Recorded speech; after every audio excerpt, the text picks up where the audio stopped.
Books and Business, giving you strategy, systems, and speed to scale your online business.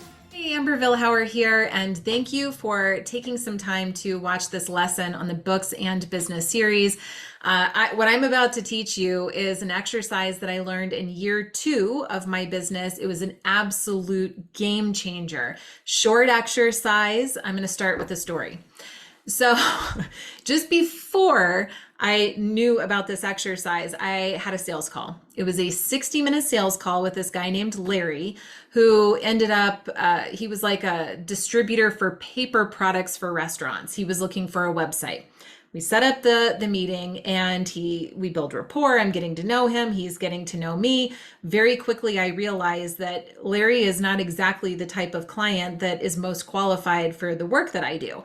But now I'm committed into this 60-minute call. And no matter what I'm doing, I always want to deliver with excellence. So I build the relationship. I tell him about our process and pricing and everything else. And at the end of it, he says he's going to think about it.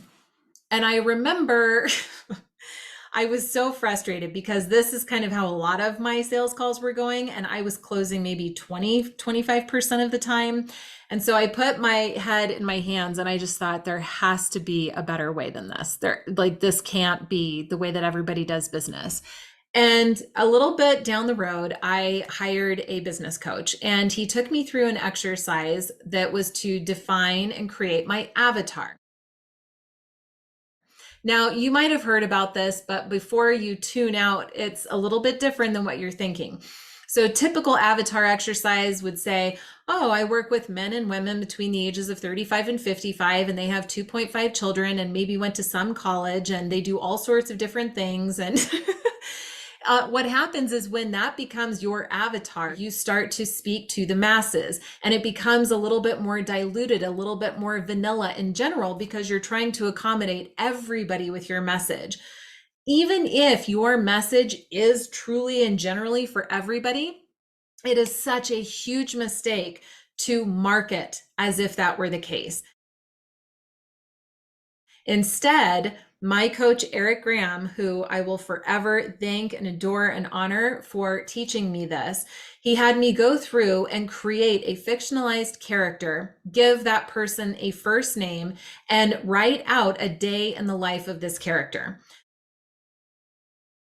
So as I was sitting down, I thought, okay, how old is she? Well, okay, she's between like 45 and 50. No, what's her age? Oh, okay, she's 47. Okay, is she married, divorced, dating? Okay, she's married. How long has she been married? She's been married for about 10 years. She's got 2 kids. She's got 2 little ones, 5-year-old and a 7-year-old. Okay, got it. What does she do? She's been a stay-at-home mom. Okay, and so what has that been like? Oh gosh, it's actually been really hard for her. And what's interesting is I created this avatar before I was ever pregnant with Clay, before I was ever a mom. I just sort of was letting my intuition guide me in this exercise. Okay, so she was a single mom and she lost herself. And she started to feel like she needed to regain some sort of her identity. So she started doing yoga and she started taking these classes and yeah, that's it. And then she started to eat better and feel better. And then I know she started an online blog because she wanted to help other moms if they were in a similar rut. So she starts writing about what she's learning. And oh yeah, I get it. And I'm just totally downloading this, creating this fictional character. And I know that Heather, oh my God, she loves writing. She's a natural. She gets really into it.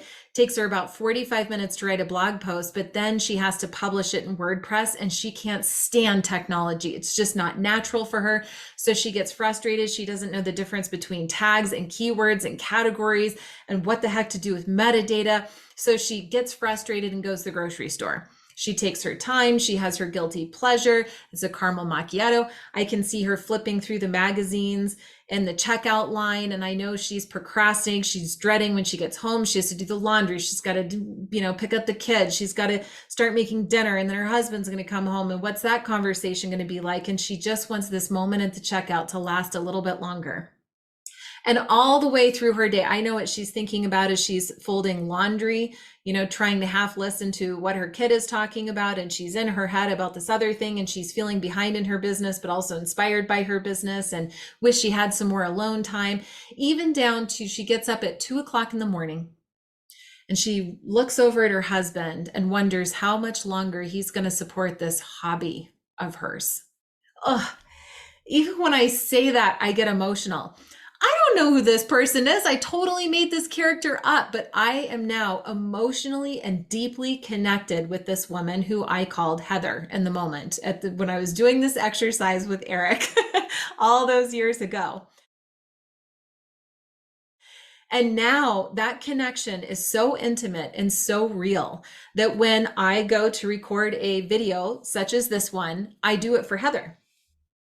So I imagine Heather, I imagine her feeling like this is a hobby, and she just wants somebody to see her and value her. She just wants people to like engage with her stuff and share it because she thinks there's something here, but she doesn't have that like public validation yet, and she's like putting it all on the line, and yet she's also self-sabotaging, and she's kind of hiding, and she's fumbling her way through a little bit. And when I record a video for Heather, I can get much more specific in my delivery, much more intimate, because I can see her, I can picture her, I know what mood she's in, and it's always changing every single time I do a video.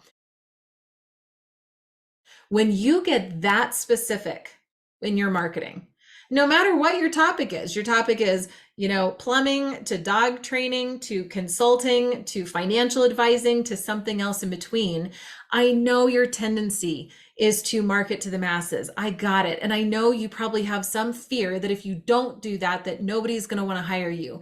But I promise you, it's just the opposite of that. When you try to market to everybody, you're trying to be all things to all people. It's not sticky. People can't connect with it. When you are very specific about your delivery because you have a person, a human being in mind, all of a sudden your performance, your delivery, your value exchange, it shifts, and now people feel like they connect with it. That is why on so many of my sales and discovery calls, people will come into my Zoom room. It's my very first time meeting them ever.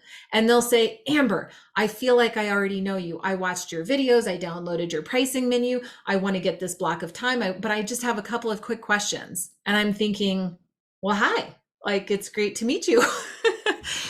But this is all by design, because I want people to feel like they know me, like we have this connection. Because my deeper why, if we go back to lesson number 1 in this Books and Business series, it's all about knowing your why. Then you want to know your core values. You want to know your vision and your goals. And in your marketing in this moment, you know your avatar. You speak in a language that connects with them. This is how you get engagement. You wonder why nobody's commenting, nobody's responding to my emails, Amber, nobody's buying my stuff. Yeah, because your foundational work is not complete. You're not acting in alignment. But I guarantee you, when you do these things, when you do the little bit of work that I'm talking about in this curriculum, and when you speak to one person like Heather, and what's crazy is people don't want to like limit themselves, but I'm telling you, 70% of my clients are men. Yet I speak to Heather, who's a stay-at-home mom, by the way. How is that even possible? Because they all share the same fears and insecurities and things that stimulate them and things that get them motivated. They share the same values. So give that a try. I want you, as homework from this, to take out an empty document, and I want you to get very specific on who is your avatar. What is their exact age? How long have they been married? How long have they been single? Are they dating? What are the types of people they're dating? What do they think about when they're folding laundry or in the middle of the night? I want you to craft a day in the life of this person and give this person a first name. Now, let's say in some rare cases, I have a client who has 2 avatars. He's a doctor, so he has patients and individuals that he's trying to attract in. But then over here, he also has doctors and professionals that he wants to sell his curriculum to. Well, my advice to him was to market exclusively to the patients and the individuals. So pick one avatar that represents that fan base and market exclusively to them, because the doctors will be peeking over the shoulder, seeing what he's doing and saying, I want some of that. How can I do this with you? The secondary avatar will naturally start to come in if you're really zeroed in and focused on your primary avatar. Okay, so go do your exercise. Let me know how it goes. On the next video in this series, we're going to be talking about your message, and we're going to be talking about how to properly position your message so it becomes sticky. People can actually hear what it is that you do and how you're different.